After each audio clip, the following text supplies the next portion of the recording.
عبدالعزیز بن صہیب نے انس بن مالک رضی اللہ تعالی عنہ سے روایت کی کہ نبی کریم صلی اللہ علیہ وسلم غزوہ خیبر میں تشریف لے گئے۔ ہم نے وہاں فجر کی نماز اندھیرے ہی میں پڑھی، پھر نبی صلی اللہ علیہ وسلم سوار ہوئے اور ابو طلحہ بھی سوار ہوئے۔ میں ابو طلحہ کے پیچھے بیٹھا ہوا تھا۔ نبی صلی اللہ علیہ وسلم نے اپنی سواری کا رخ خیبر کی گلیوں کی طرف کر دیا۔ میرا گھٹنا نبی کریم صلی اللہ علیہ وسلم کی ران سے چھو جاتا تھا۔ پھر نبی کریم صلی اللہ علیہ وسلم نے اپنی ران سے تہبند کو ہٹایا، یہاں تک کہ میں نبی کریم صلی اللہ علیہ وسلم کی شفاف اور سفید رانوں کی سفیدی اور چمک دیکھنے لگا۔ جب آپ خیبر کی بستی میں داخل ہوئے تو آپ صلی اللہ علیہ وسلم نے فرمایا کہ اللہ اکبر، اللہ سب سے بڑا ہے، خیبر برباد ہو گیا۔ جب ہم کسی قوم کے آنگن میں اتر جائیں تو ڈرائے ہوئے لوگوں کی صبح منحوس ہو جاتی ہے۔ آپ نے یہ 3 مرتبہ فرمایا۔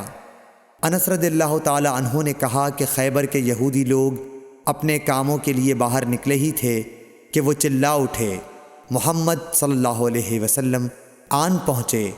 اور عبدالعزیز راوی نے کہا کہ بعض حضرت انس رضی اللہ تعالی عنہ سے روایت کرنے والے ہمارے ساتھیوں نے والخمیس کا لفظ بھی نقل کیا ہے، یعنی وہ چلا اٹھے کہ محمد لشکر لے کر پہنچ گئے۔ پس ہم نے خیبر لڑ کر فتح کر لیا اور قیدی جمع کیے گئے۔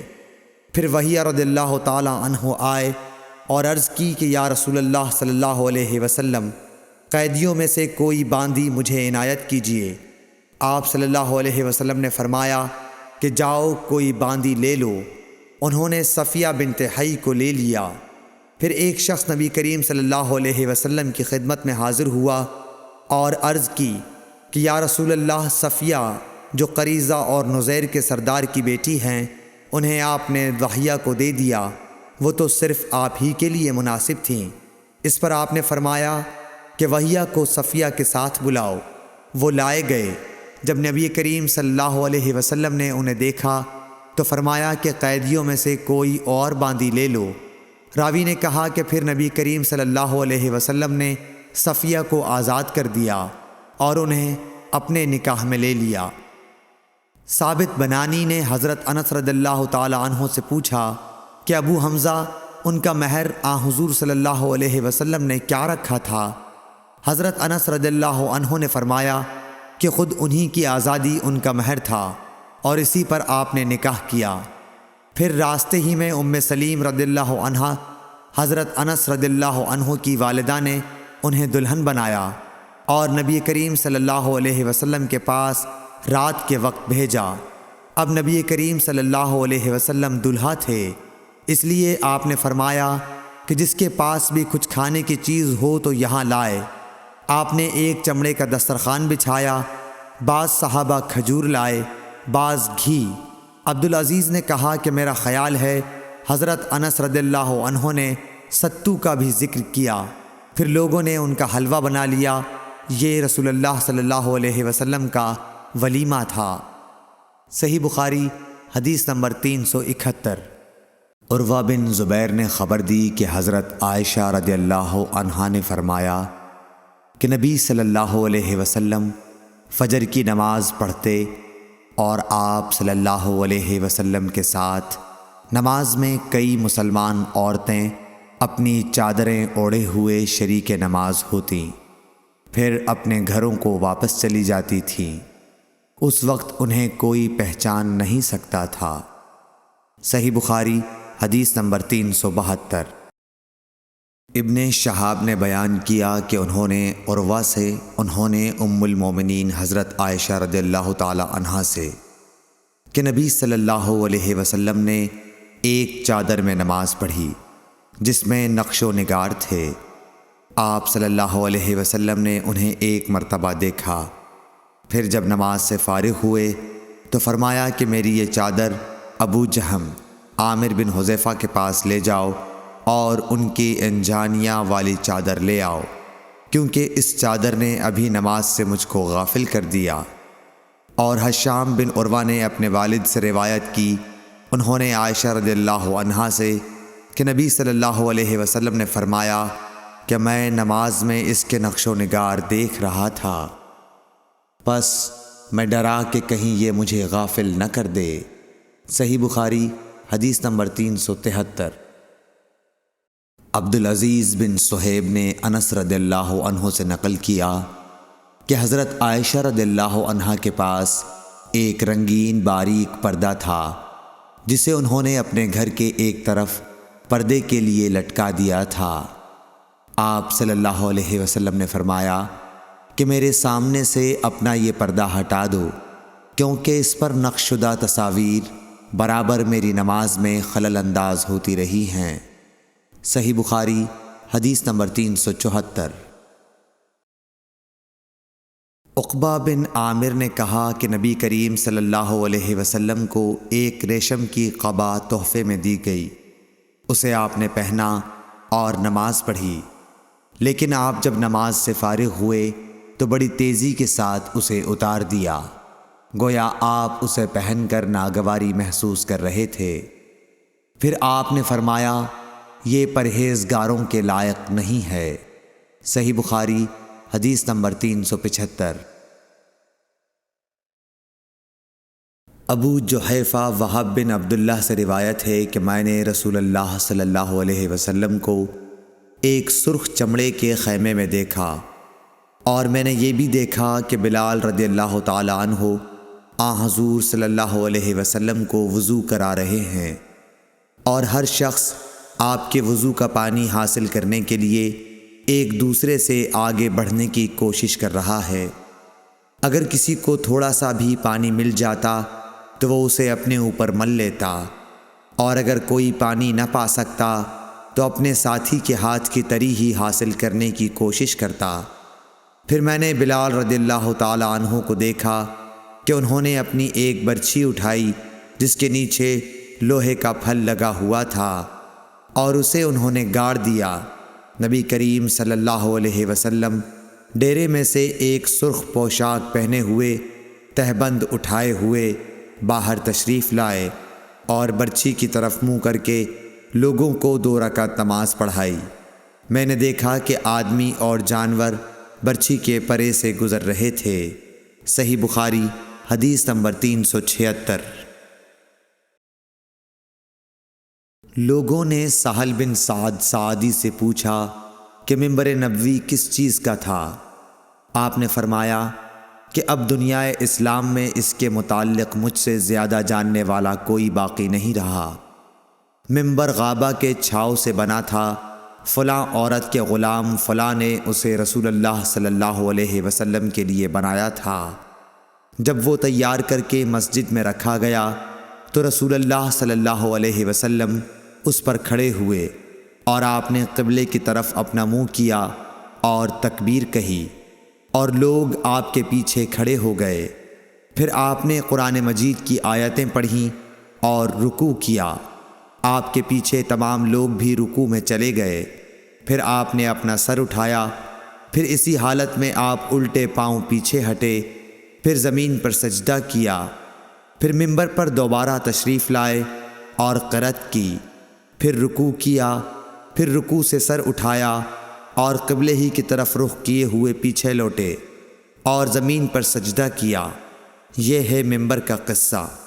امام ابو عبداللہ بخاری نے کہا کہ علی بن عبداللہ مدینی نے کہا کہ مجھ سے امام احمد بن حنبل نے اس حدیث کو پوچھا۔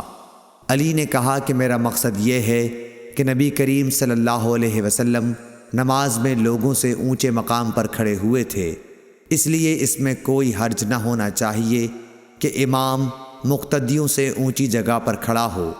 علی بن مدینی کہتے ہیں کہ میں نے امام احمد بن حنبل سے کہا کہ سفیان بن عینیہ سے یہ حدیث اکثر پوچھی جاتی تھی، آپ نے بھی یہ حدیث ان سے سنی ہے؟ تو انہوں نے جواب دیا کہ نہیں۔ صحیح بخاری حدیث نمبر 377۔ حمید طویل نے خبر دی انس بن مالک سے کہ نبی کریم صلی اللہ علیہ وسلم 5 ہجری میں اپنے گھوڑے سے گر گئے تھے، جس سے آپ کی پنڈلی یا کندھا زخمی ہو گئے، اور آپ نے 1 مہینے تک اپنی بیویوں کے پاس نہ جانے کی قسم کھائی۔ آپ اپنے بالا خانے پر بیٹھ گئے جس کے زینے کھجور کے تنوں سے بنائے گئے تھے۔ صحابہ مزاج پرسی کو آئے، آپ نے انہیں بیٹھ کر نماز پڑھائی اور وہ کھڑے تھے۔ جب آپ نے سلام پھیرا تو فرمایا کہ امام اس لیے ہے کہ اس کی پیروی کی جائے، پس جب وہ تکبیر کہے تو تم بھی تکبیر کہو، اور جب وہ رکوع میں جائے تو تم بھی رکوع میں جاؤ، اور جب وہ سجدہ کرے تو تم بھی سجدہ کرو، اور اگر کھڑے ہو کر تمہیں نماز پڑھائے تو تم بھی کھڑے ہو کر نماز پڑھو۔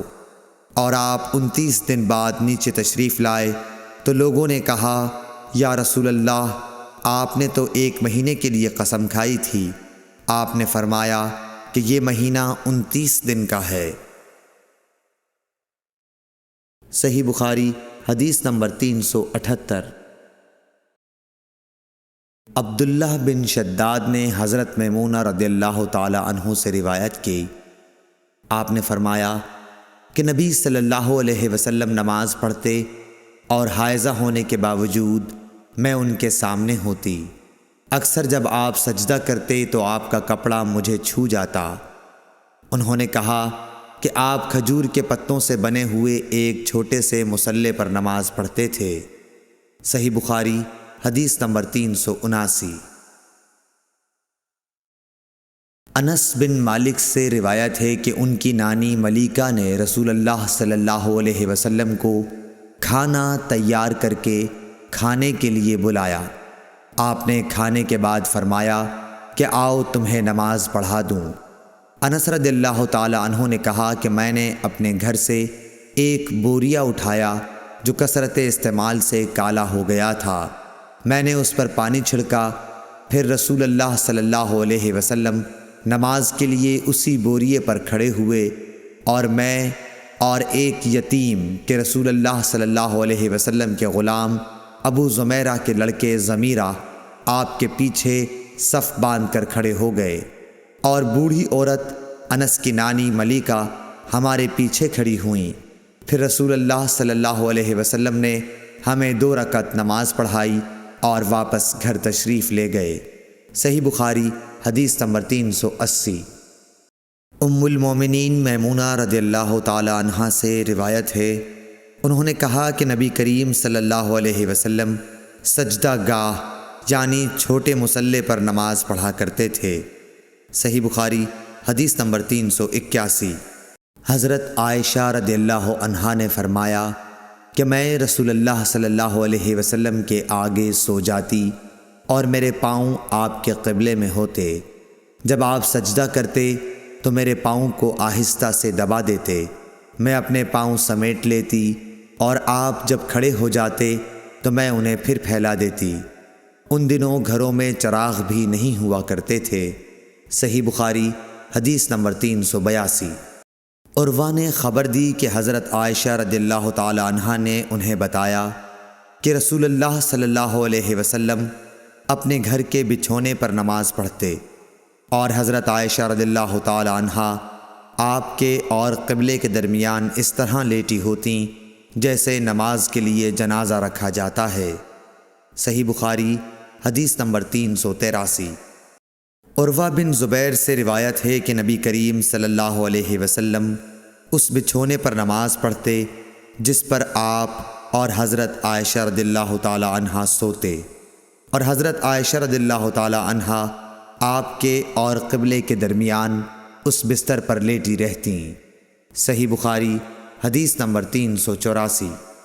انس بن مالک رضی اللہ تعالی عنہ نے کہا کہ ہم نبی کریم صلی اللہ علیہ وسلم کے ساتھ نماز پڑھتے تھے، پھر سخت گرمی کی وجہ سے کوئی ہم میں سے اپنے کپڑے کا کنارہ سجدے کی جگہ رکھ لیتا۔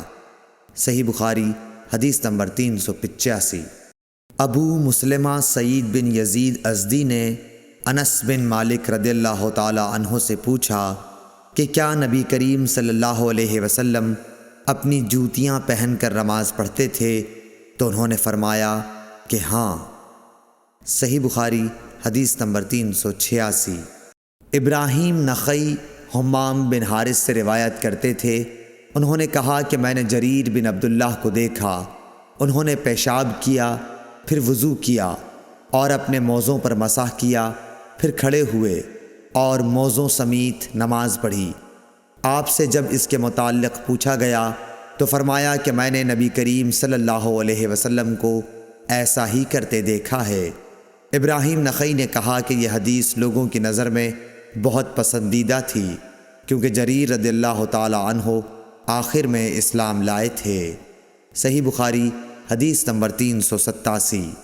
مغیرہ بن شعبہ نے کہا کہ میں نے نبی کریم صلی اللہ علیہ وسلم کو وضو کرایا، آپ نے اپنے موزوں پر مسح کیا اور نماز پڑھی۔ صحیح بخاری حدیث نمبر 388۔ حذیفہ رضی اللہ تعالی عنہ نے ایک شخص کو دیکھا جو رکوع اور سجدہ پوری طرح نہیں کرتا تھا۔ جب اس نے اپنی نماز پوری کر لی تو حذیفہ رضی اللہ تعالی عنہ نے فرمایا کہ تم نے نماز ہی نہیں پڑھی۔ ابو وائل راوی نے کہا میں خیال کرتا ہوں کہ حضرت حذیفہ رضی اللہ تعالی عنہ نے یہ بھی فرمایا کہ اگر تو ایسی ہی نماز پر مر جاتا تو آن حضرت صلی اللہ علیہ وسلم کی سنت پر نہیں مرتا۔ صحیح بخاری حدیث نمبر 389۔ عبداللہ بن مالک بن بحینہ سے روایت ہے کہ نبی کریم صلی اللہ علیہ وسلم جب نماز پڑھتے تو اپنے بازوؤں کے درمیان اس قدر کشادگی کر دیتے کہ دونوں بغلوں کی سفیدی ظاہر ہونے لگتی تھی۔ اور لیث نے یوں کہا کہ مجھ سے جعفر بن ربیعہ نے اسی طرح حدیث بیان کی۔ صحیح بخاری حدیث نمبر 390۔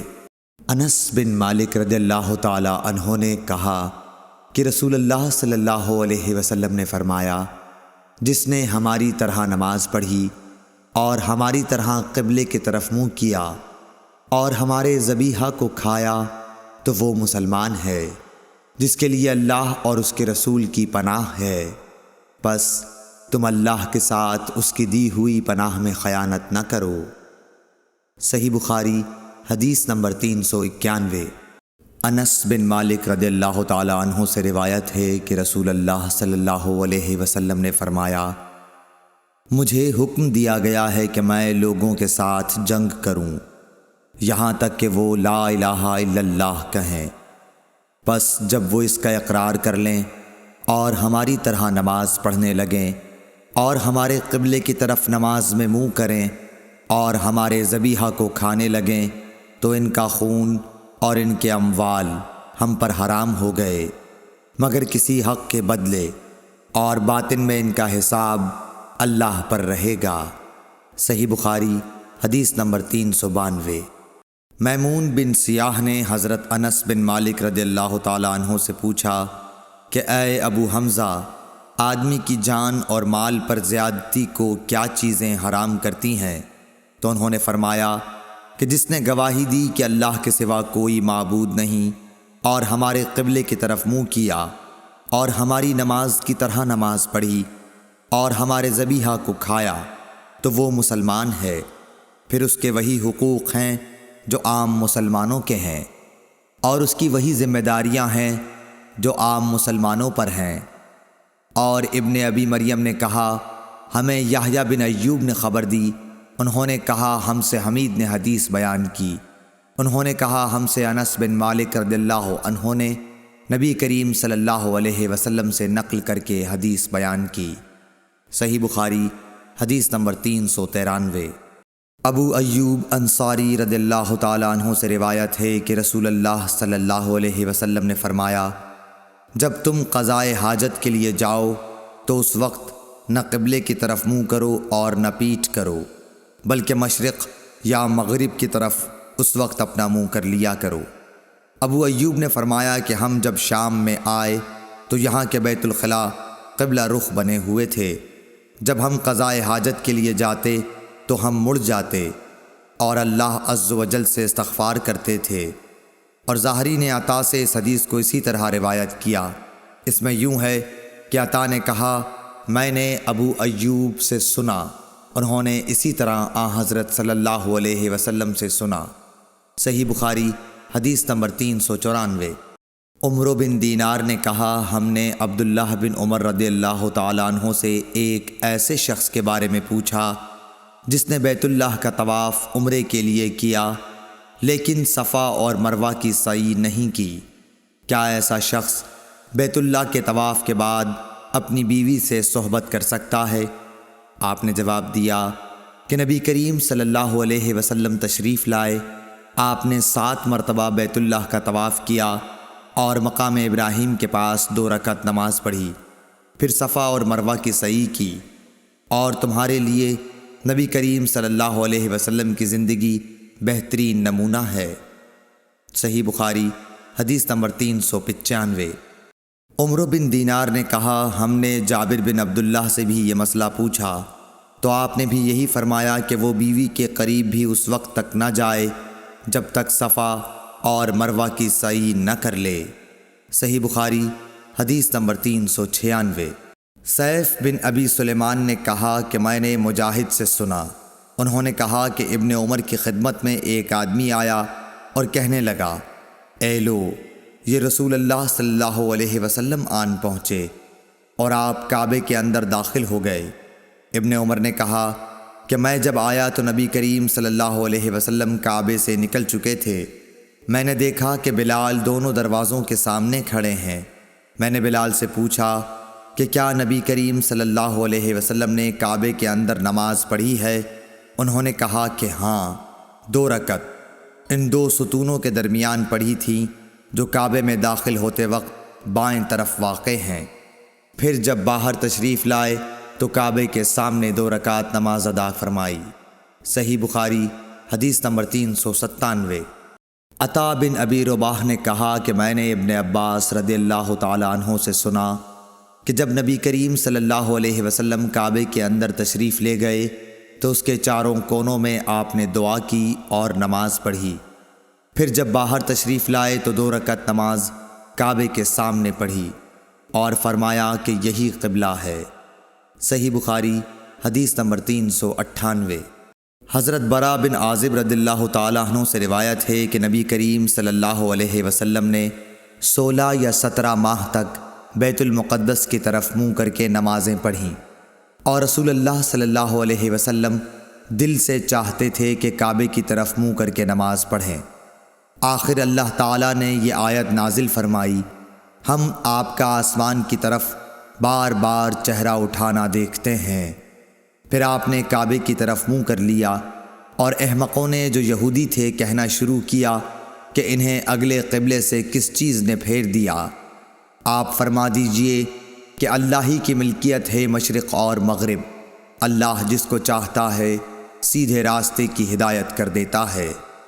جب قبلہ بدلا تو ایک شخص نے نبی کریم صلی اللہ علیہ وسلم کے ساتھ نماز پڑھی، پھر نماز کے بعد وہ چلا اور انصار کی ایک جماعت پر اس کا گزر ہوا جو عصر کی نماز بیت المقدس کی طرف منہ کر کے پڑھ رہے تھے۔